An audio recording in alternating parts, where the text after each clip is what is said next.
Bonjour, bonjour. On m'a envoyé un article, quelqu'un d'Aputo, que vous connaissez tous.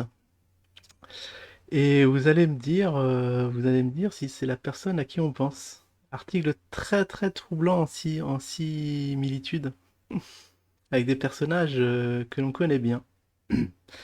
Alors, est-ce qu'on peut y aller direct? Je vais regarder juste dans l'onglet communauté, je mettrai ici ce que vous en pensez.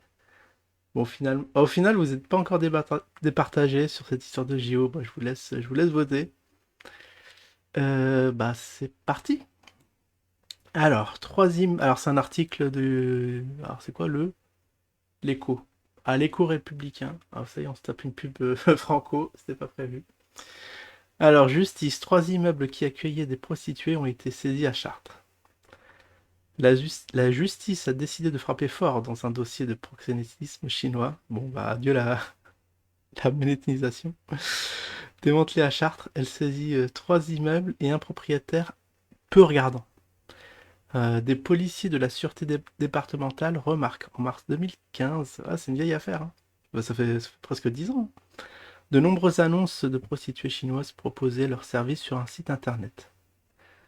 Waouh, en plus ça colle parce que c'est aussi un qui s'y connaît sur l'internet, en dev internet. Tiens, tiens, tiens, c'est vrai que c'est troublant. Elles reçoivent leurs clients dans des appartements loués à l'occasion à Chartres. Bon, ça n'a rien à voir, petite pub encore. Deux réseaux distincts organisés comme de véritables petites entreprises. Des écoutes téléphoniques et des surveillances ont été mises en place. Les enquêteurs parviennent à suspecter deux réseaux distincts organisés comme de véritables petites entreprises, remarque la procureure de la République, au tribunal correctionnel de Chartres où 7 hommes et femmes sont jugés. Les deux réseaux fonctionnaient de la même façon. À leur tête, une chinoise de 27 ans pour l'un et un chinois de 31 pour l'autre. Ils occupaient, ils s'occupaient de la logistique, planning de déplacement des prostituées dans la France entière. Waouh! Réservation des appartements, publicité sur internet, jamais vu. Récupération de l'argent en échange d'une commission. Wow, de 30 à 50%. Non, mais ça, c'est du racket. Ah, si la commission va au-delà de 20%, vous posez des questions. Non, non, non, non, c'est pas bon ça. Des, alors, des standardistes bilingues. Les prostituées chinoises ne parlent que très rarement français. Des standardistes bilingues, ah, c'est pour faire la traduction, ont été recrutés pour recevoir les appels des clients. Ah, ils ont pas fait un truc full online. Les enquêteurs identifient les têtes présumées des deux réseaux, et, et ce malgré toutes leurs précautions. S'agissant au premier réseau, une chinoise de 27 ans dirigeant son entreprise à partir de son domicile de Poitiers, avec l'aide de son mari, un Français de 26 ans. Ah, il y en a qui ont enquêté à ce que je vois. Je suis chrétien, je suis contre la prostitution, mais nous avons de très petits revenus. Alors, j'ai accepté. Bah, elle a pas du gain, hein, ça c'est classique. L'une de ses amies, chinoise également, faisant le lien avec le client devant les juges, la proxénète explique. Avec mon mari, nous avions besoin d'argent pour faire vivre notre famille. Bah, malheureusement, 10 ans après, c'est de pire en pire, hein, la situation en France. Pour s'en sortir, va falloir trouver un moyen pour s'en sortir. Alors son époux acquiesce. Je suis chrétien, je suis contre la prostitution, mais nous avions de très petits revenus. Alors j'ai accepté. De son côté, leur amie qui tenait le rôle de standardiste indique qu'elle aussi avait besoin d'argent pour payer mes études. Le second réseau, qui n'a aucune interconnexion avec le premier, était dirigé depuis Paris par Zimuli, un Chinois de 31 ans qui avoue être d'une famille très aisée. Ah, lui, il n'a aucune excuse.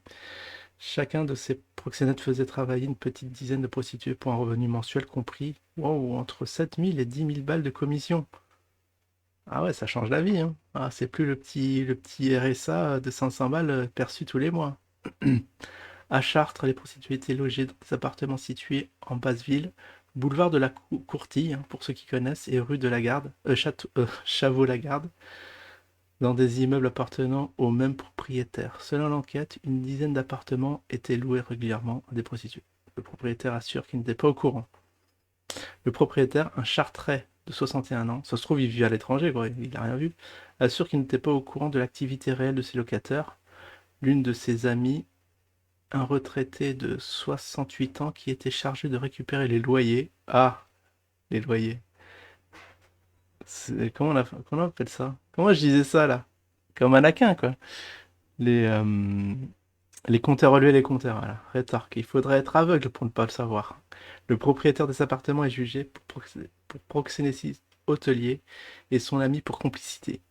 La procureure de la République réclame 4 ans de prison ferme contre les deux têtes de réseau, mais aussi la confiscation des immeubles du propriétaire, des réquisitions qui font monter au créneau. Maître Maxence Génic, son avocat, je demande aussi la saisie au centre des impôts.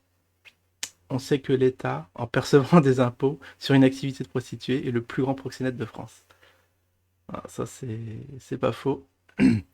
Les peines. La chinoise de 27 ans est condamnée à 4 ans de prison, dont 3 ans ferme, 50 000 euros d'amende. Son mari est condamné à 2 ans de prison, dont 6 mois ferme, et 15 000 euros d'amende.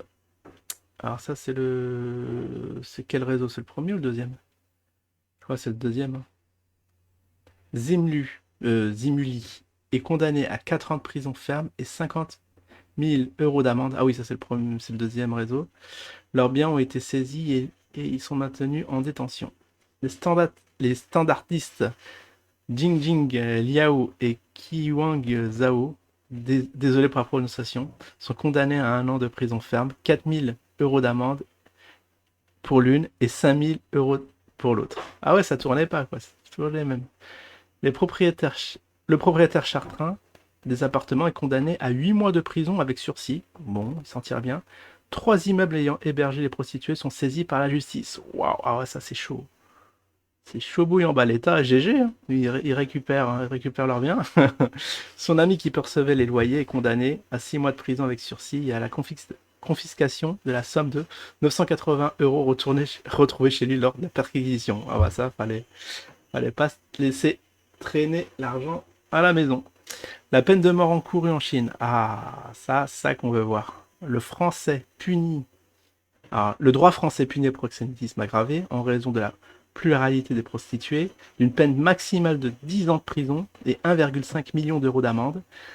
Des peines lourdes, mais sans commune mesure avec les risques encourus pour les mêmes motifs en Chine, le pays d'origine des 4 personnes. Ah, le pays d'origine de 4 personnes condamnées à Chartres. Le français aussi d'origine chinoise? À voir. Là, bah, le proxénétisme est sanctionné par la peine de mort. Voilà, voilà, ça c'est beau, a souligné le procureur de la République dans ses réquisitions. Franchement, avec des peines comme ça diminuerait drastiquement le trafic, hein. Bon, bah j'en ai fini. Très bel article. Alors vous me dites si vous arrivez à reconstituer qui est qui. Parce que là, c'est vrai que ça fout le doute. Il faudra faire une investigation encore plus poussée pour vraiment s'assurer des protagonistes, si c'est bien à qui on pense. Allez, je vous mets le sondage illico presto et je vous dis à la prochaine. Ciao tout le monde.